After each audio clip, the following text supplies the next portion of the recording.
সন্ধেবেলা চায়ের সাথে আমরা মুড়ি মাখা খেতে কিন্তু অনেকেই ভীষণ পছন্দ করি। ঝালমুড়ি বা মশলা মুড়ি আমরা তো মাঝে মধ্যেই মেখে খাই। আজকে আমি আপনার সাথে চটপটা একটা মশলা মুড়ির রেসিপি শেয়ার করব। তার জন্য ছোট ছোট টুকরো করে কেটে নিয়েছি শসা, পেঁয়াজ, টমেটো। টমেটোর বীজটা কিন্তু ফেলে দিয়েছি। আর নেব কাঁচা আম।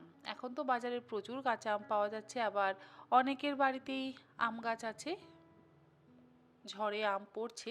তো সেই কাঁচা আম দিয়ে আপনারা অবশ্যই বানিয়ে খেতে পারেন, খেতে কিন্তু অসম্ভব ভালো লাগবে। আমের কয়েকটা টুকরো আমি ব্যবহার করব, পুরো গোটা আমটা কিন্তু ব্যবহার করব না।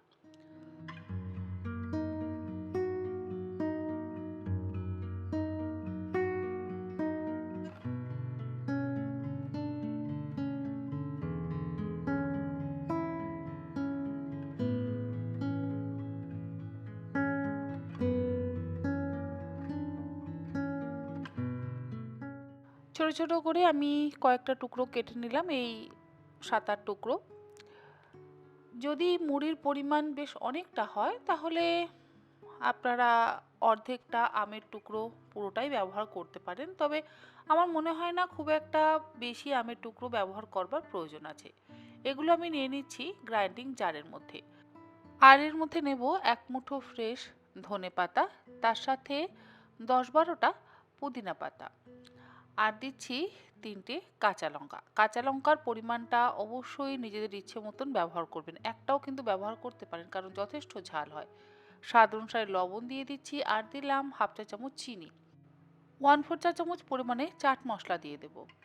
আর দেব আলু ভুজিয়া বা ঝুরি ভাজা, মোটামুটি ওই 3-4 টেবিল চামচ পরিমাণে। এবারে সব কিছু একসাথে ব্লেন্ড করে নেব।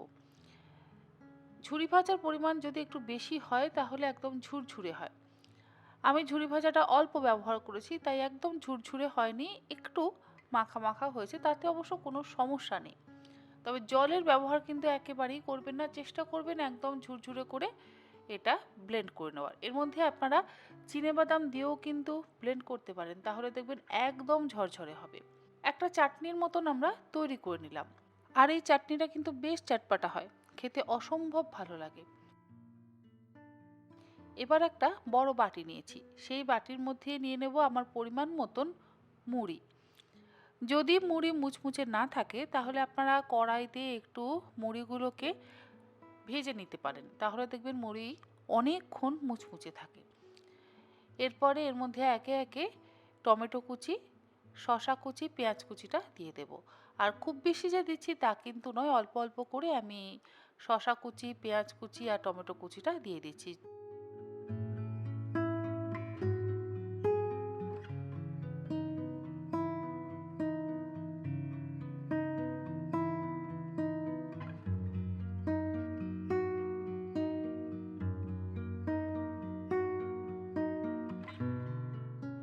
এর মধ্যে দিয়ে দেবো যে চাটনি বা মশলাটা আমরা ব্লেন্ড করে নিলাম সেটা।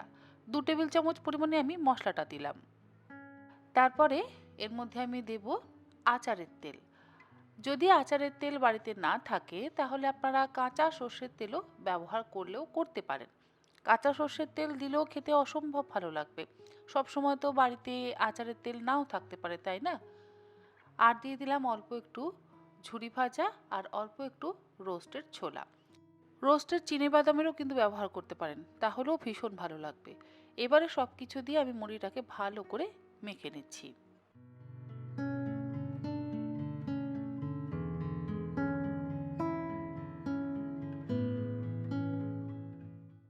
সন্ধেবেলা যদি এরকম চটপাটা এক বাটি মশলা মুড়ি হয় তাহলে আর আমার মনে হয় না কিছু লাগবে।